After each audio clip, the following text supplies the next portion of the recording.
Let's turn now to U.S. Secretary of State John Kerry and hear his thoughts on developing U.S.-China relations. I've been to Asia many, many times throughout my life, and 3 times since I became Secretary of State.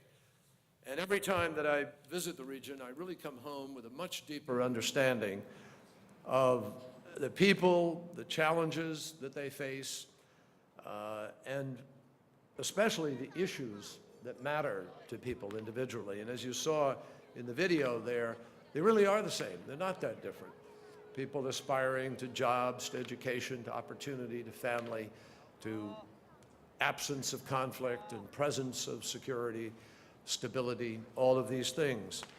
Since Vice Premier Liu and Secretary Clinton launched this initiative in 2010, we have really worked hard, and we're going to continue to work hard in order to give more people the opportunity to be able to build their own understanding through people-to-people exchanges. There just isn't anything more valuable. And we got excited over lunch talking about, the possibilities of kids from high schools in the middle part of America and farm country going and meeting farm folks in China, the middle part of the western part of China and so forth, and building these linkages. That's how we're going to solve problems, I guarantee you, in the short run and the long run. And this annual forum has served as a powerful way to address challenges and to identify new ways for us to be able to enhance our engagement. For example, thanks to the Fulbright Foreign Language Teaching Assistant Program, which came out of last year's CPE, students in the United States have been able to benefit from the skilled Chinese instructors like Chen Chenggu, well, Chen really normally teaches at Hainan University, the normal university in China, but he's currently serving as FLTA in my hometown of Boston, teaching Mandarin to students of Boston University.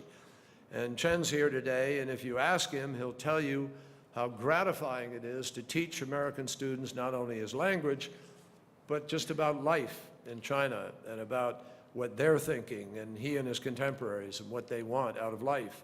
He'll also tell you how much he is learning himself by being there.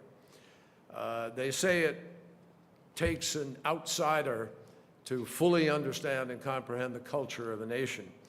Well, Chen has a master's degree now, I want you to know, in American Studies, but if, as a result of being in Boston over this last period of time, he can now provide an explanation for the mania that is part of Red Sox Nation, then someone should give him a PhD immediately, folks, which he will have earned.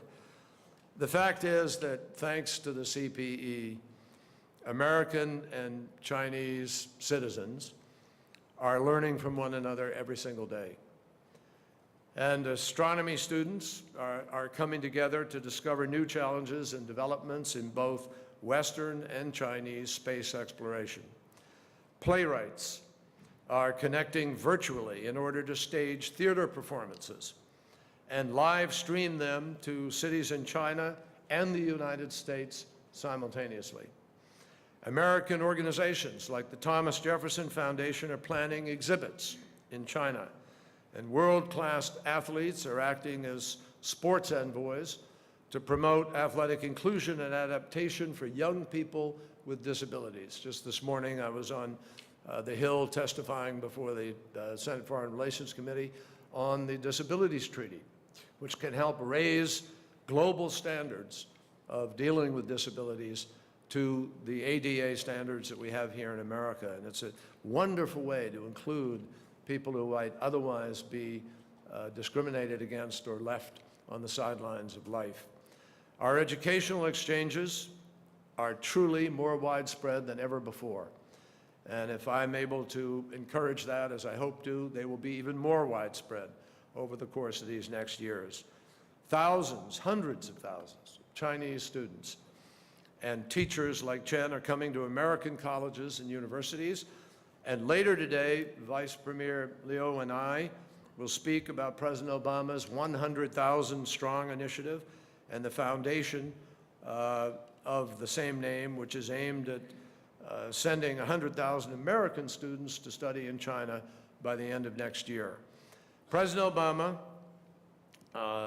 sent over a letter to express his support for the CPE, and in that letter he wrote, "The Chinese and American peoples want a strong cooperative relationship, and it is in our interest to work together to meet the global challenges that we face." Both President Obama and President Xi share a deep commitment to expanding the people-to-people exchanges between our countries.